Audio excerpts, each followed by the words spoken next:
what is it? TSL said, dark. They all go into the dark. Those vacant interstellar spaces. Anyway, this is a little darker. My dystopian point of this reading, and then I will come out, I promise, into light and compassion and forgiveness and spiritual ascent and whatever I can do. This is the order. I met him at Fiore Cafe one late, muggy afternoon. I was working on a short story and drinking too much coffee, struggling to keep my eyes from drifting off to sleep. He sat next to me at a large, round table. His hairs and eyes were dark like mine, and his face looked back like a mirror. "What are you writing?" he asked, and he looked straight through my eyes, which left me feeling a little unsettled. "It's a story about freedom and the divinity of the other child," I hesitantly replied. "Those are good themes," he said. I nodded, then turned my head and buried myself back in my story. Moments later, he reached out with strong, callous fingers and gently touched me on the shoulder. "I have a story," he told me, "if you'd like to hear it. It's about a dream I had." He blurted out abruptly. "You might want to write it down." Dreams, I thought.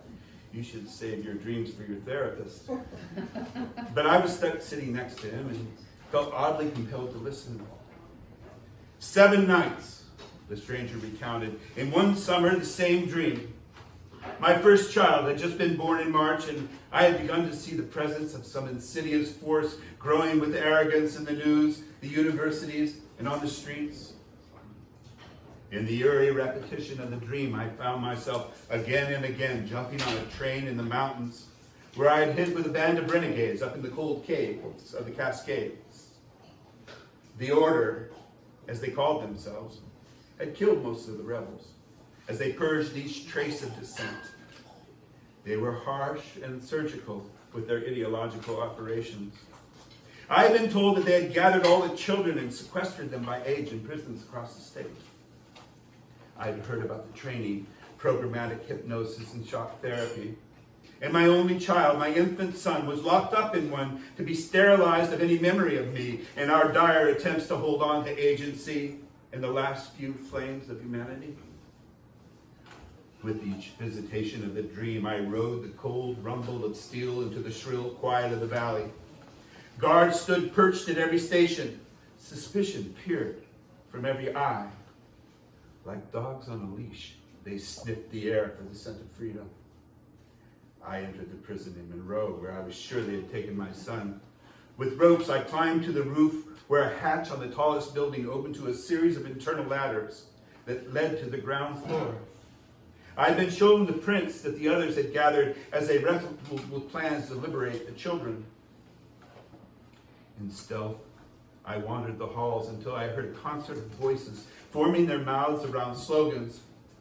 I entered a large gymnasium where all eyes were mesmerized by a huge commanding screen.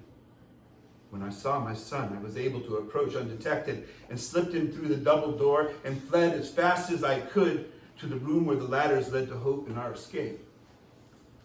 I placed my boy in a backpack and ascended the first few rungs when a guard with a gun burst into the room and pointed it at my head and shouted at me to climb back down to the ground.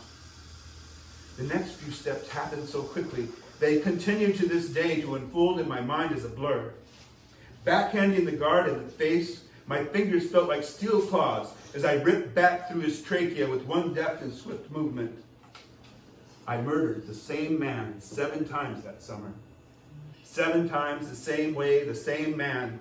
Blood spurting in gushes to the floor, the hasty ascent up the ladder, rappelling on ropes down the wall, the piercing whistles and sirens blaring.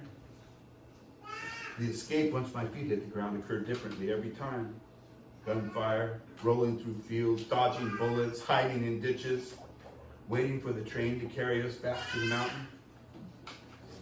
As I reflected on these nightmare visions, the one thing I knew I would not do was let my son and my future children be taken and conditioned by some new gauntlet of moral authority where dialogue and difference are driven deep underground.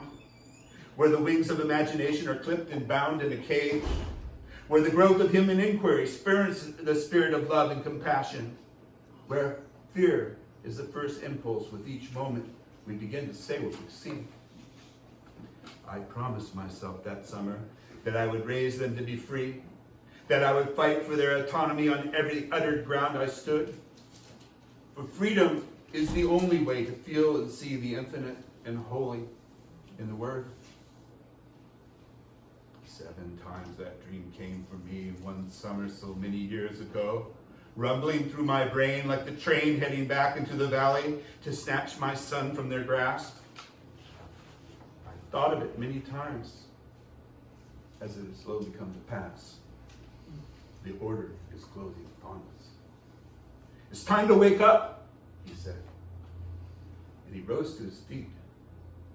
And he touched me one more time on my shoulder. Walked out the door and did not look back, as he seemed to just disappear out where I stared into the clear air.